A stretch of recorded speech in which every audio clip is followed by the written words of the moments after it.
সবুজ ঘাসের মাঠে ফুটবলের গতি আর স্বপ্ন ছিল যার নিত্যসঙ্গী, সেই মাঠেই থমকে গেল ২৫ বছর বয়সের এক উদীয়মান প্রাণ। অনাকাঙ্ক্ষিত এক ট্র্যাজেডিতে অকালে ঝরে গেলেন ওয়েস্ট ব্রোমের সাবেক মিডফিল্ডার কুইভিন কাস্ত্রো।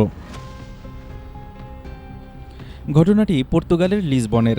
শনিবার তৃতীয় বিভাগের ক্লাব রিয়াল স্পোর্টসের হয়ে শীর্ষ লিগের এল এস্ত্রেলা দা আমাদোরার বিপক্ষে প্রীতি ম্যাচে মাঠে নেমেছিলেন এই পর্তুগিজ ফুটবলার।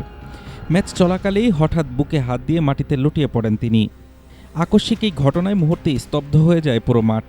জরুরি চিকিৎসা সেবা দেওয়া হলেও তার আগেই শেষ নিঃশ্বাস ত্যাগ করেন কাস্ত্রো। মর্মান্তিক এই ঘটনার পরপরই বাতিল করা হয় প্রীতি ম্যাচটি। কাস্ত্রোর এই অকাল মৃত্যুতে পর্তুগিজ ফুটবল অঙ্গনে নেমে এসেছে শোকের ছায়া। শোক প্রকাশ করে লিসবন ফুটবল অ্যাসোসিয়েশন সহ সংশ্লিষ্ট ক্লাবগুলো শোক সন্তপ্ত পরিবারের প্রতি গভীর সমবেদনা জানিয়েছে। ২০২১ সালে ইংলিশ ক্লাব ওয়েস্ট ব্রোমের একাডেমি থেকে আর্সেনালের বিরুদ্ধে ম্যাচ দিয়ে সিনিয়র ফুটবলে পথ চলা শুরু করেছিলেন কাস্ত্রো। এরপর বার্টন অ্যালবিয়ন, নর্থস কাউন্টি ও গেটসহেডে ধারে খেলে ২০২৩ সালে ক্লাব ছাড়েন তিনি।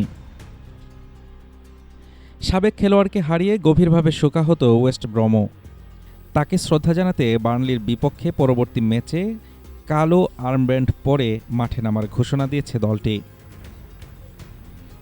হাফিজুর রহমান তুষার, ঢাকা টুডে।